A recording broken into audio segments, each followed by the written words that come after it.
Hello friends, आज था मेरी राधा रानी का बर्थडे और मैंने उनके लिए जो केक बनाया था वो मैंने सोचा कुछ और था और बना कुछ। उस टाइम जब मैं मेरी लाडली का जन्मदिन था उस दिन मेरे पास 3 केक के ऑर्डर पहले से थे। तो मैंने पहले उन 3 केक थे जो बनाए थे उनको मैंने पहले तैयार किया। फिर मेरी जो लाडली रानी का केक था लास्ट में मैंने उसको बनाया। तो ये मेरा कॉम्बिनेशन मैं बना तो रही थी कुछ और, मतलब इसका जो फ्लेवर था कुछ और लेके बैठी थी।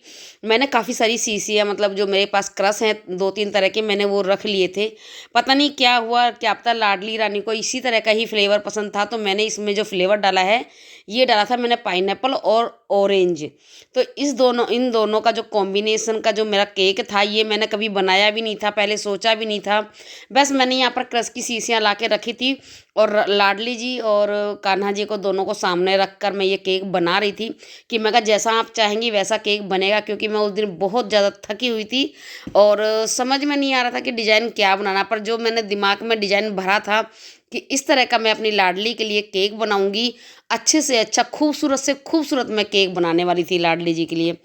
लेकिन उनको भी पता था कि मैं काफ़ी थक चुकी हूँ और इसलिए क्या पता उन्होंने मतलब क्या सोच के ये केक बनवा दिया, मुझे कुछ समझ में नहीं आ रहा था।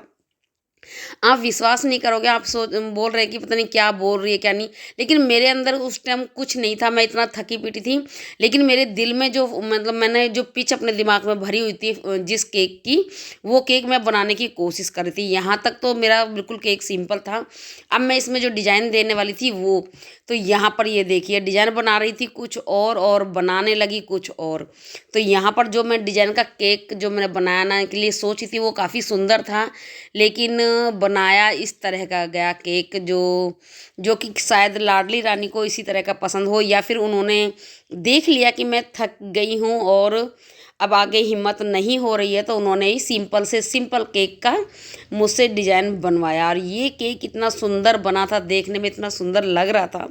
और इसका जो फ्लेवर था वो, मैंने 2 साल से केक बना रही हूँ, मैंने कभी इस तरह का फ्लेवर नहीं खाया और मैंने कभी बना के भी किसी कस्टमर को नहीं दिया जो लाडली जू ने अपने लिए बनवाया था। और हमारा केक एकदम से रेडी है और यहाँ पर राधा रानी भी इस केक को देख के बहुत खुश हुई। और आपको ये केक कैसा लगा मुझे ज़रूर कमेंट देकर बता दीजिएगा।